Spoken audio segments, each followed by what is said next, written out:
واہ واہ، اللہ دعا قبول کرتا ہے، خواہش قبول نہیں کرتا. اس کے پیچھے ریزن ہے. دعا کا مطلب ہوتا ہے جو آپ کے لیے بیسٹ ہے نا اللہ وہ فیصلہ کرے گا. خواہش آپ کو پتا ہوتا ہے کہ آپ وہ چاہ رہے ہو، ٹھیک ہے. اب قرآن میں اللہ تعالیٰ نے اس کا نقشہ کھینچا ہے. اللہ فرماتے ہیں عسا ان تحبوا شیئا وهو شر لکم وعسا ان تکرہوا شیئا وهو خیر لکم. ایسا ہو سکتا، یہ قرآن ہے، قرآن کی آیت پڑھ. اللہ تعالیٰ فرماتے ہیں ہو سکتا ہے کہ تم کسی چیز کو بہت چاہ رہے ہو، پسند کر رہے ہو، وهو شر لکم، اس میں تمہارے لیے نقصان ہو. وسا ان تکرہوا شیئا وهو خیر لکم، اور تم کسی چیز سے بہت نفرت کرتے ہو، کراہت کرتے ہو، وهو خیر لکم، اس میں تمہارے لیے خیر چھپی ہو.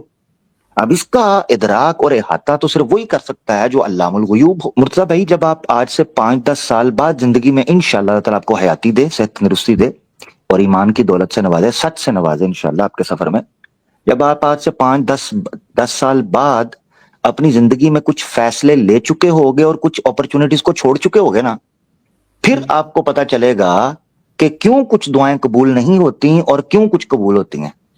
جی آپ کو اس وقت پتا چلے گا 10 سے 15 سال گزرنے کے بعد، جب آپ جی کو فیصلوں کے نکھار اور ان کے خرابیاں واضح ہونا شروع ہو جائیں گی کہ اگر میں اس رستے پر چلتا یا میں یہ فیصلہ لیتا فیملی میں، کاروبار میں، جاب میں، کیریئر میں، بچوں میں، تو میں ہو سکتا ہے نقصان اٹھا جاتا. اور حدیث بھی ہے اس پر، جو میں اپنی طرف سے بات نہیں کر رہا، جیسے میں نے آیات بھی پڑھی ہیں تو حدیث بھی اللہ کے رسول صلی اللہ علیہ وسلم نے فرمایا ہے کہ اللہ کے ہاں دعائیں جب پیش کی جاتی ہیں نا تو کچھ دعائیں اللہ ان کو فی الفور قبول کرتا ہے، کچھ دعائیں اللہ ان کے نعم البدل، ان کا بیٹر الٹرنیٹ آپ کو دیتا ہے، اور کچھ دعائیں اللہ ان کو سسپینڈ کر روک لیتے ہیں نا جی کہ اس کے لیے اس سے بہتر میں اس کو آخرت میں کر دوں.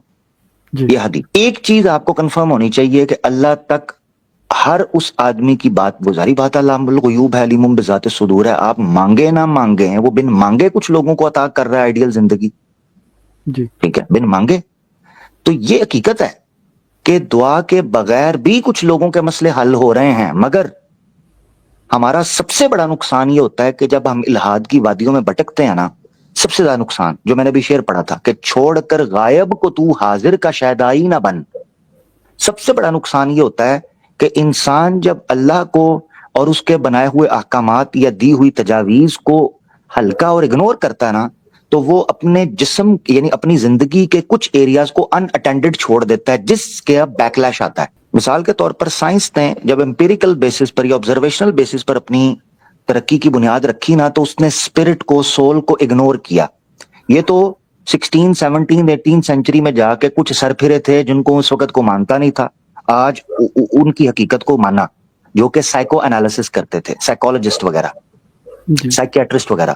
ان کا جی ماننا یہ تھا، ابھی بھی وہ یہ کہتے ہیں کہ برین کے تھرو کچھ جناب چارجز ادھر ادھر جاتے ہیں تو انسان کا بیہیویئر چینج ہوتا ہے، بٹ کانشیسنیس ہیومن کا، سائیکالوجی ہیومن کی کیسے اس کو سسٹین کرتی ہے، اسٹیبل کرتی ہے، یہ ابھی تک ایک مسٹری ہے. دعا آپ کے اس ایریے کو کیا کور کرتی ہے یہ آپ کو نہیں پتا. ہو سکتا ہے کوئی مٹیریلسٹ آدمی یا جو نیچرلسٹ آدمی ہے وہ آ کر یہ کہے کہ اس کا مطلب ہے دعا جو ہے وہ ایک کھلونا ہے جس سے ایک انسان بہل جاتا ہے امید لگا کے. تو میں جی اس سے ایک چیز پوچھتا ہوں، کیا انسان جذبات کے مرکب کے ساتھ تیار ہونے والا وجود نہیں ہے؟ جی ہے.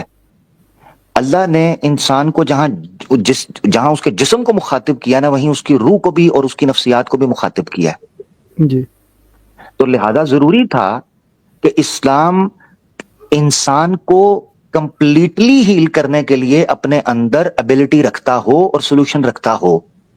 جی لہذا آپ ایسے آدمی ہیں جو اسباب کو خاطر میں لا کر اپنے کام کر سکتے ہیں، ویل اینڈ گڈ، الحمدللہ. مگر کتنی بڑی تعداد ایسی ہوگی جن کو امید سے موٹیویشن ملتی ہے، جی کیا وہ انسانیت کا حصہ نہیں ہے؟ کیا ہم obviously ان کو اگنور کر دیں؟ ایک بک ریکمینڈ کروں آپ کو اگر آپ پڑھنے کا شوق رکھتے ہیں. ضرور ضرور ضرور. ڈاکٹر غلام جلانی برق صاحب ایک اسکالر ہیں، ان کی کتاب ہے من کی دنیا. من کی دنیا اردو میں، اردو پڑھ لیں گے نا؟ جی جی میں پڑھ لیتا ہاں، پی ڈی ایف میں بھی مل جائے گی، ہارڈ کاپی بھی ہے. پی ڈی ایف میں اس کا نام ہے من کی دنیا by doctor Ghulam Jilani Barq. P D F لکھیں گے آ جائے گی، ہوں. ڈاکٹر غلام جلانی برق کی.